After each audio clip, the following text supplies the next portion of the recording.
Over the weekend, Prime Minister Modi visited the RSS headquarters, sharing the stage with RSS Mohan Bhagwat, his first such a visit to Nagpur, to the RSS headquarters since he became Prime Minister in 2014.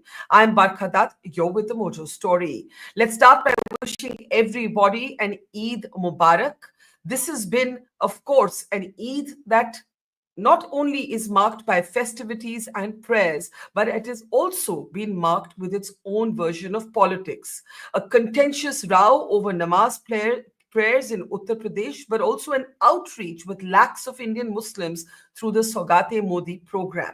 The BJP's Muslim outreach, such as it is, continues to be debated, its contradictions as well as its political intent.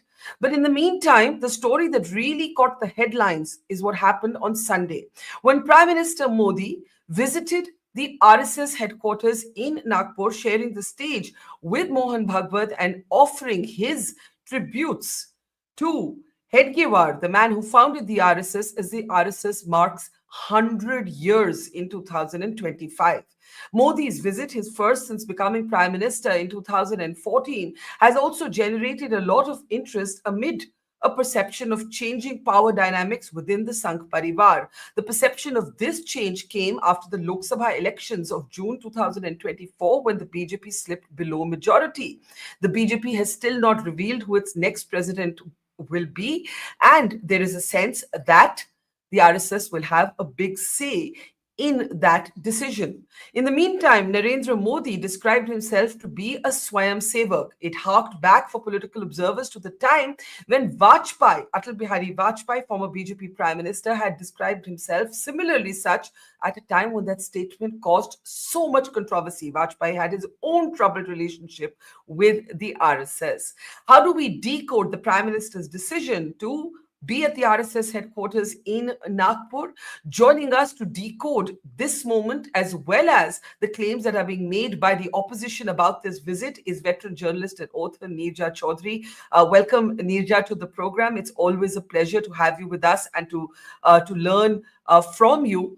Let me start by asking you, there's a great deal of confusion over whether Modi was in fact the first sitting prime minister to visit the RSS headquarters, but some research does tell us that Vajpayee also did visit the headquarters in the year 2000. So let's start there. Is Modi the first sitting prime minister? It seems not. It seems that he's the second sitting prime minister to have made such a visit. Yes, Mr. Atal Bihari Vajpayee went there in August 2000 when he was prime minister. And he also went to this Smriti Mandir, Hedgewar Smriti Mandir, where Prime Minister Modi went on Sunday. The headquarters, Barkha, is the old building in the Mahal area. This Smriti Mandir is in the Resham Bagh area, in memory of Dr. Hedgewar as well as Madhav Golwalkar, who was the second Sarsang Chalak, and others who have followed. This was built in 60s sometime. Now, and Mr. Vajpayee also went to Resham Bagh. And an interesting thing that somebody was pointing out to me today is that when Mr. Vajpayee went, Mr. K. Sudarshan was the RSS Sarsang Chalak. And he had not come out to greet him there, nor had the number 2 of the RSS. Somebody more junior had gone.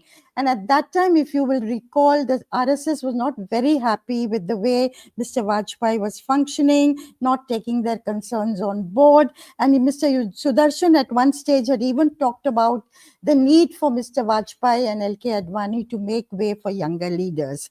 So that is the time when Mr. Vajpayee went there. And of course, Mr. Modi, Prime Minister Modi, has also gone to Resham Bagh for the first time as Prime Minister of India. He had gone into, I remember 2013, he had gone and met with the RSS leaders at the time when he was projected as the prime ministerial candidate of the BJP for the 2014 elections. Yeah.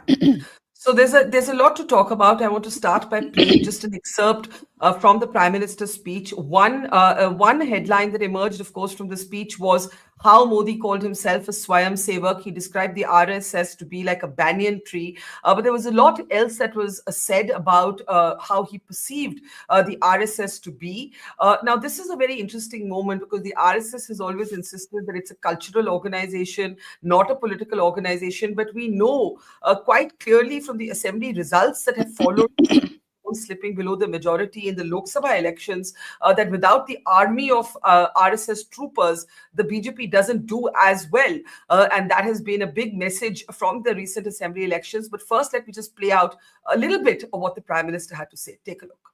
हम देव से देश और राम से राष्ट्र के जीवन मंत्र लेकर के चले हैं, अपना कर्तव्य निभाते चलते हैं। और इसलिए हम देखते हैं, बड़ा छोटा कैसा भी काम हो, कोई भी कार्य क्षेत्र हो, सीमावर्ती गांव हो, पहाड़ी क्षेत्र हो, वन क्षेत्र हो, संघ के स्वयंसेवक निस्वार्थ भाव से कार्य करते रहते हैं। हमारे तो हृदय में बसा है, सेवा है अग्निकुंड समीधा सम हम चले, देह महासागर में सरित रूप हम मिले। Now, Neerja, if you recall, when Atal Bihari Vajpayee called himself a Swayam Sevak, it made headlines in a way that the Prime Minister calling himself a Swayam Sevak is barely even registering as a key political headline. That is because the RSS enjoyed a veto power over the Vajpayee government. If you remember, they vetoed Jaswant Singh getting a certain ministry. Vajpayee had a very vexed relationship with the RSS.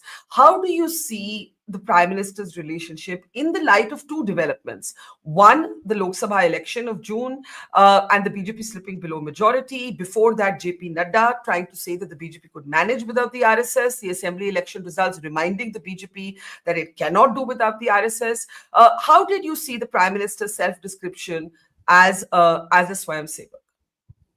You know, actually, you can compare Mr. Vajpayee's relationship. Remember, Mr. Vajpayee was seen as a moderate. And it is true that the RSS, when he took over as Prime Minister, undid a major decision of who would be his finance minister. He wanted Jaswant Singh. He had to finally accept Yashwant Sinha. And this happened within, even before he was sworn in, with Mr. Sudarshan going and having dinner with him the previous night. But Mr. Modi's relationship with the RSS, even though he's been a Swayam Sevak, he's been a pracharak to the Prime Minister, has been also, I would say, problematic in the last months and maybe a year or so. And as you said, this came to the fore when Mr. Nadda made an open announcement, public announcement, saying that the BJP was now large enough, strong enough not to need any hand-holding by the RSS, which upset the RSS greatly. And we all know it's an open secret that the RSS did not put its best foot forward to campaign for the BJP in the 2024 election, and one of the reasons why it was down to 240 seats. Now, subsequently, of course, things were different. But given this relationship, the RSS has wanted a greater say. The RSS has also been unhappy with the style of functioning of the government, and they feel that it should be a collective that makes decisions, not individuals, and that also that their views should be taken on board, particularly on organizational matters. However, after the election, there have been many parleys between the two sides. And the result was that the RSS came out very proactively and worked for the BJP candidates in the Haryana elections, Maharashtra particularly, and then, of course, in the Delhi elections, where there were large numbers of meetings, small group meetings that they held. And we know what the results have been. So the RSS has proved to the BJP leadership, if we put our best foot forward, you do well. If we don't, we hold back, then the party can lose ground. And I think that message has gone across to the BJP. So the Prime Minister's visit, I think, to Nagpur. It is not that he went to make peace. He had made peace and then went to Nagpur. So That is what a we very saw. that's a very important distinction. You believe that notwithstanding the problems, this visit was possible because Modi has made peace with the RSS. That's right. And that has been happening over the last months. I think there is a realization that both sides need each other and will have to accept each other and will have to take each other's concerns on board. And I think we will probably see in the coming days the announcement of the party president. This has not happened because we hear the RSS sent the BJP lists, which were not acceptable. The BJP sent RSS the lists of people who could be next party president after Mr. Nadda, whose term has come to an end, but he's continuing. By the way, incidentally, Mr. Nadda has to date not denied or taken back his words that the BJP did not need any handholding by the RSS. But that apart, so I think the fact that the Prime Minister went there is signal enough. In itself, very What is the important signal? event. What is the signal, though? One signal is of the rapprochement, that there is a reconciliation, that they're back on an even keel. But what is the other signal in terms of, as you said, the RSS would have wanted a more collective style of functioning. The RSS has always been against the cult of a single leader politics. In fact, if you read a very interesting new book on Hedgewar by Sachin Nanda, one of the points he makes is that Hedgewar did not agree with the Indian National Congress. He fell out with the Indian National Congress because he thought it was too dominated by Nehru, and then he thought it was too dominated by Gandhi. So the RSS has never agreed with a one-person centric kind of politics. That has been one of its differences with the Modi Shah BJP. But let's argue this for a moment from the perspective of Modi Shah. The Narendra Modi Amit Shah combo is perhaps the best bet for the RSS. No other political leader has delivered on as many agendas of the RSS as the Modi government has. So, what is the basis for the RSS to express any discontent? Do say in private Just that as far as their agenda, is concerned, yes, the Modi government has fulfilled it as the previous Prime Minister, Mr. Vajpayee, could not or did not. And therefore, I think it's more to do with it's also what they are going to do now. If you notice, this is the 100th year of the RSS. It's completed 100 years. But you and I have not seen any celebrations around, which we were expecting that we will see. And I think now, probably from October onwards, we will see so-called celebrations, not in the usual sense, but we will probably see a huge thousands of functions from October this year to probably September next year of expansion of the ideological message of the RSS. And the RSS would like now to acquire greater credibility, greater legitimacy amongst sections that have held it at an arm's length. And this they will reach out, I suspect, to the intelligentsia, to the corporates, to the academia, to people like that also. And I think the Prime Minister, in the poetic way that he's spoken, he gave effusive praise to the RSS. And of course, to Dr. Hedgewar, Param Pujnya, Shat Shat Pranam, and also, the Akshavat, the sacred tree, the sacred banyan tree that he compared RSS to. And, a national consciousness that it had created, national culture. So the 1,000-year civilizational project that they have often talked about, I think they are going to embark. Of course, the Prime Minister has talked about 2047, that we have to now Viksit Bharat, health, education, and so on, aspirations of young Indians. And of course, Baba Saheb Ambedkar's Diksha Bhumi, that he also went to and made a commitment that we will fulfill the dreams of Baba Saheb. So I think those are the lines on which they will be working. And I suspect that they will want to, and he hinted at this, you see, the Congress ideology permeated was the dominant ideologies for decades. I think they will now want to bury that and bring about this as the dominant ideology accepted by the people of India, and as he says, across generations. So it's a very ambitious kind of what is the word, agenda that they are trying to roll out. It's Neerja, not only a party president. Yeah, I'll come to the party presidents separately. But when you say the RSS, you imagine in its 100th year will seek greater outreach, greater legitimacy. What more legitimacy and power could it seek for itself? Everybody from former presidents, Pranab Mukherjee, caused such a stir in his own former party, have visited the RSS headquarters. Ratan Tata has visited. Who has not bestowed upon the RSS the legitimacy in the last 15 years that you think specifically it would still be seeking? I think, there are large sections, Barkha, in the country that are have reservations about the RSS and what it is about. And so those are the sections, as I said, intelligentsia, academia, corporate world, the money, the wealthy, the people who influence public opinion. I suspect they will want to reach out to those sections that have not accepted them and do it in a very determined way. And the RSS is known for these small group meetings all over the place. I mean, they work very, very hard.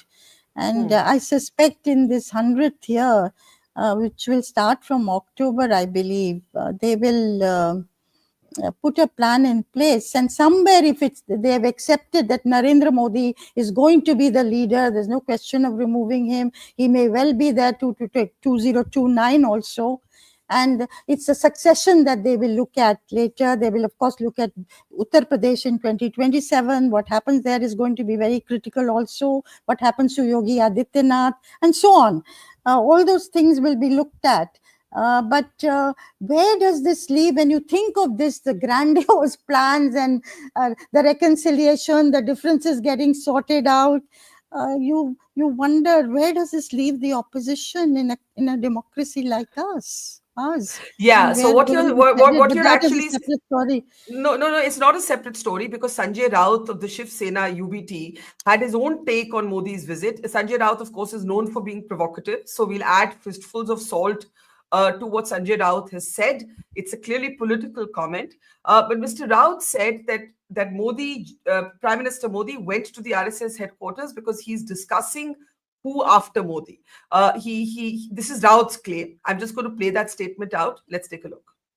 सितंबर में retirement का application लिखने के लिए शायद वो RSS मुख्यालय गए।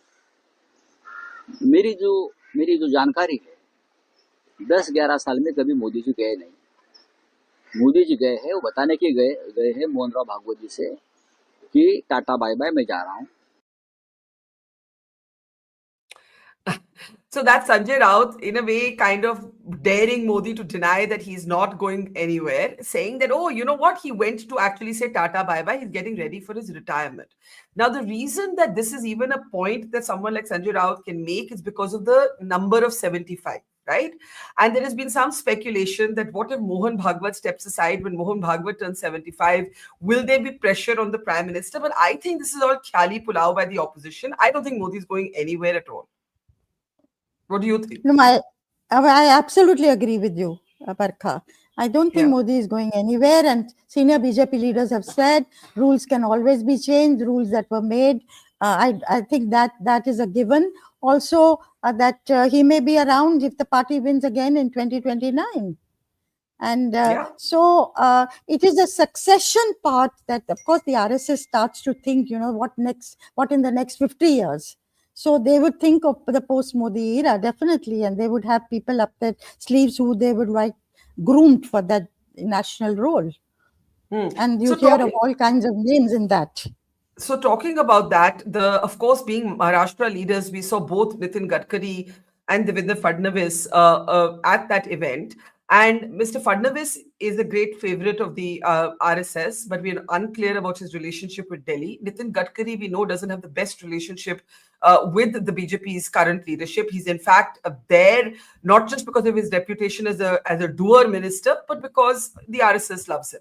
Now, when you look at this and you think of the succession plan and you think the RSS might be thinking after Modi who there should be somebody, a lot of people talk about Yogi Adityanath, but Yogi Adityanath has also never classically been an RSS favorite. So how do you think the RSS might be thinking of this? Well, you see, we don't know, Barkha, the answer to that. You and I are guessing on from different pieces of bits and pieces of information that we get. Yes, certainly Yogi Adityanath has a following which is independent of the BJP, independent of the RSS, independent, his own following. And I was struck when that Devendra Fadnavis' swearing in Bombay, when they introduced the lineup of leaders who were present on the dais. When they introduced Yogi Adityanath, there was a huge applause for him. So even in faraway Maharashtra, he is gaining ground and gaining popularity. But this is also something that worries a section of the RSS. Will he submit to the discipline of the Sangh and the BJP, or will he take off in another direction? Even though he may move the agenda further rightwards. And that may be acceptable, that may be desirable for some people in the RSS, though they would worry about, from the Mohan Bhagwat's recent statements, they would worry that it should not get too divisive, like the statement he made, you cannot go looking for mandirs under every masjid. So there has been that side of Mohan Bhagwat also. But so Yogi, yes, he's a post-Modi, he is a factor. Devendra Fadnavis is a factor. It's very interesting. Devendra Fadnavis, Mr. Modi, Mr. Mohan Bhagwat, and on this side you had Devendra Fadnavis, and then you had Mr. Gadkari. And when the Prime Minister spoke also in his speech, he referred to Devendra Fadnavis as Lokpriya Mukhyamantri Maharashtra ke. So that was a very interesting adjective he used for Devendra Fadnavis. So RSS is also going to watch how that term pans out of Mr. Fadnavis. It has run into many bumps, but they take a long-term view. And then, of course, there's Shivraj Chauhan. In a different set of circumstances, could somebody like Shivraj Chauhan step into the breach, if at all that breach was created? And finally, there is Mr. Amit Shah. And Amit Shah is already, he's number 2, is already running the system and the country in many ways, alongside Mr. Narendra Modi. So there are Hemanta Biswa Sarma. He's also turned very Hindu word. And there was a time, not recently, but say a year ago, there were some people in the RSS who used to say this, watch out also for Hemanta Biswa Sarma and how he shapes up. So they certainly have the... So in a way, you're saying there are multiple options for a post-Modi BJP, but you're also saying we're nowhere close. Like for example, in the June Lok Sabha, after the June Lok Sabha elections, there was some sense that the BJP would need to answer that question more urgently after Modi who. But after the string of assembly wins and the reconciliation, as you mentioned, between RSS and the BJP, you're saying the Sangh is again a very, very formidable, consolidated, cohesive unit. It's bad news or more challenging for the already weakened opposition. And you believe, not just is Modi not going anywhere in this term, you believe he could run again in 2029 for the post of Prime Minister. Don't rule that out at all in the way things are going. And the Sangh, even though it may be the Sangh leadership, even though they maybe have reservations, unhappiness about the way the government is being run, even as it fulfills their agenda, will do nothing, as I was told by somebody, that will go to strengthen Rahul Gandhi and the Congress party. So they put their best foot forward in the state elections, and the party did very well as a result. So let's talk about the immediate next decision. Who will be BJP party president? Like with everything else that the BJP does, nobody can guess this. Whatever seems the logical, for example, if you look at the Delhi elections and everybody thought it's going to be Parvesh Verma, Sahib Singh Verma's son. He was the giant killer of this election. That didn't happen. When people spoke about a woman chief minister, people thought, oh, Smriti Irani might be brought back. No, Smriti Irani was not back, and we have Rekha ji as Delhi chief minister. Now, my question to you is, when you think of who might be the next BJP party president. One thing you're saying is that the RSS will have a say in it, right? What do you think will be the factors? I think for the RSS, it is somebody who devotes complete attention to the organization. To them, building the organization is very important. And therefore, they will want somebody who fits that bill. Now, but it has to be that somebody has to be acceptable to the Prime Minister and the Home Minister, and the top two. And therefore, have they zeroed in on somebody? I feel they have zeroed in. The fact that the Prime Minister was in Nagpur, this difficult bit that they have not been able to come to a decision on, I somehow have a feeling they may have sorted this out. There is buzz, there's a speculation that there may be a meeting of senior party leaders of the BJP very soon. That there's a date given, maybe 10th of April, and you will have the people looking after the organization, senior party leaders, chief ministers, maybe deputy chief ministers, come to Delhi and meet. Now, would that be an occasion where, even though the name has been decided, if that name is tested, with this larger group of people, and it is shown that it is emerging out of an attempt to create a consensus? I don't know, but my sense is that the decision has already been made, and it'll be somebody acceptable both to the RSS and to the top two in the party, where it also has to be somebody who has some heft. There were other kinds of names doing the rounds. ML Khattar's name we keep hearing about. Now lately we hear about, if there's a complete impasse, will it be Rajnath Singh? Earlier there was Rajnath Singh, then he went out of the picture. But Barkha, the bottom line is there's no point speculating. Because we don't know. We simply have no idea. We simply have no idea. Now, I want to ask you, what for you is the big takeaway from this meeting? I think what you're saying is the big takeaway is they're on the same side. The tensions are a thing of the past. Yes. And I think the RSS will be on the high table as far as decision making in the BJP is concerned. That is the big takeaway. And RSS will back the BJP much more fully than maybe, there was an interim period when it held back. It reined itself in. So that is the big takeaway. And they are going to look at their strategy, their programming, their narrative, their agenda, how they put that forward. That is something they will give concrete attention to and evolve that plan. So yes, they are going to be moving in step, and they have accepted that they need each other. Yeah.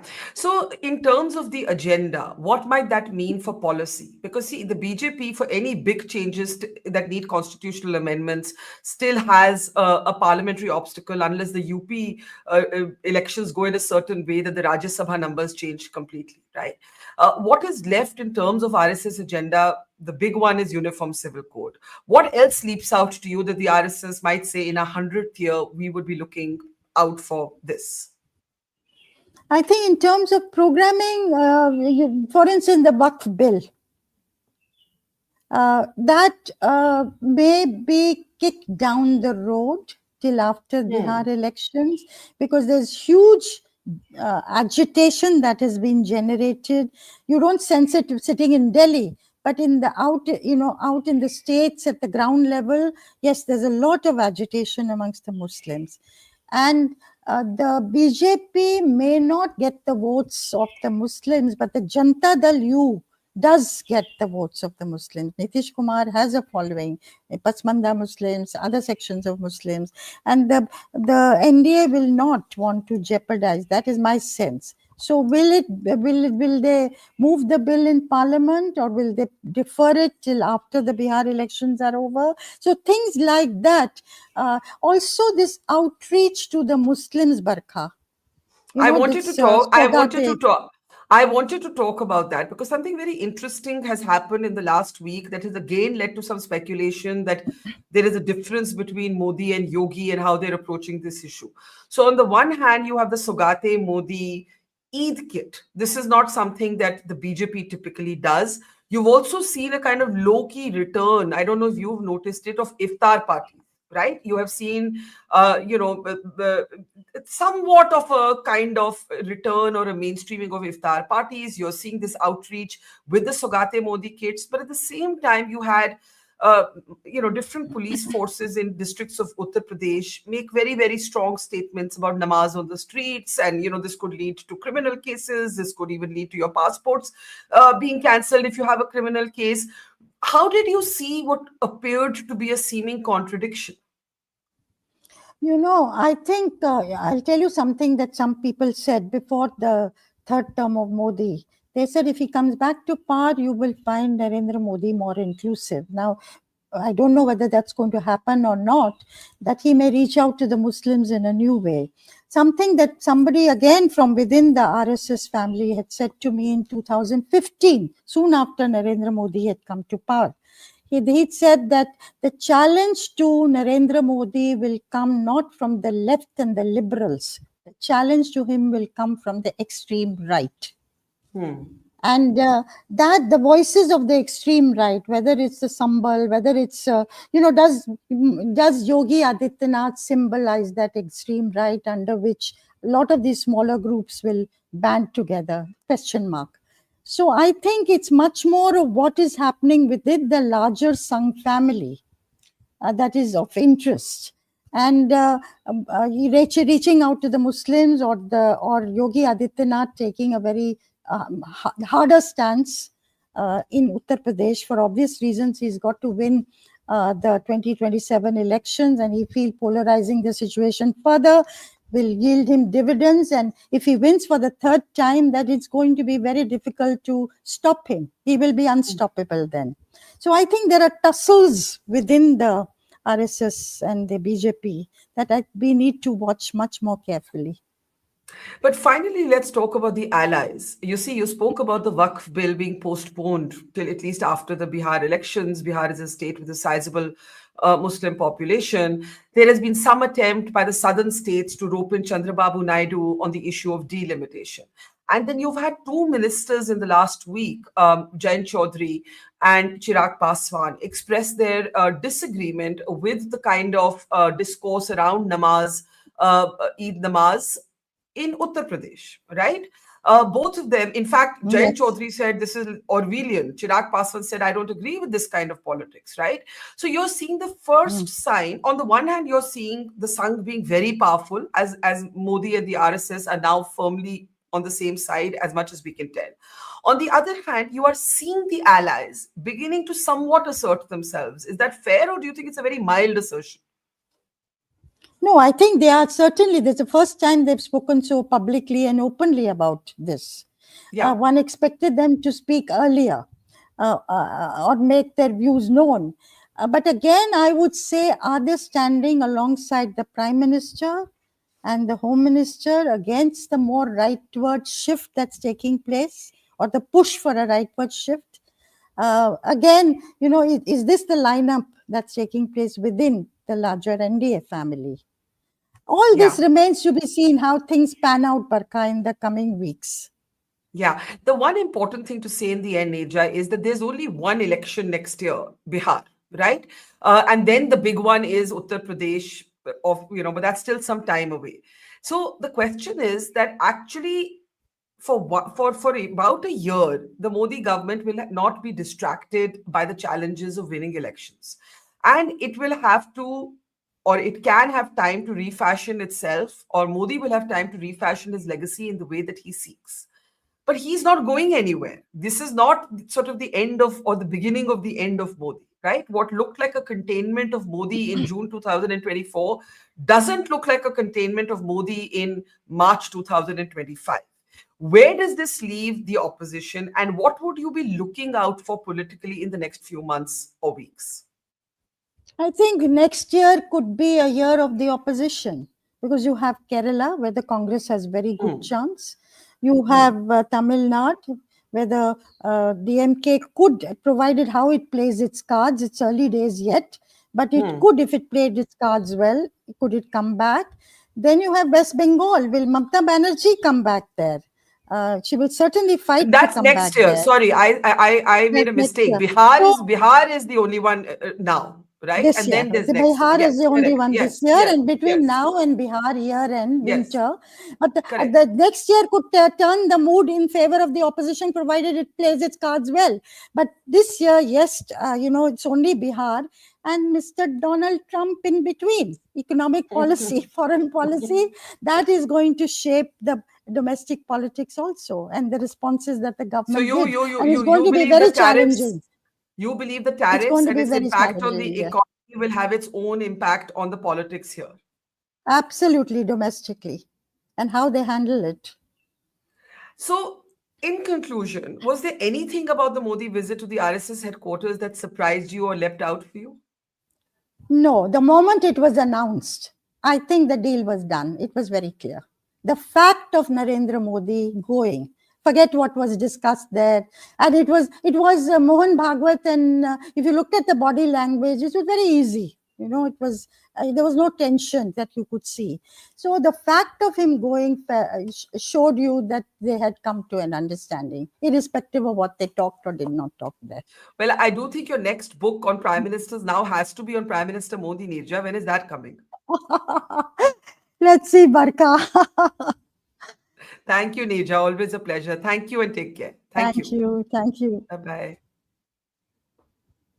Okay. It's great to see you here. Thank you for watching our work.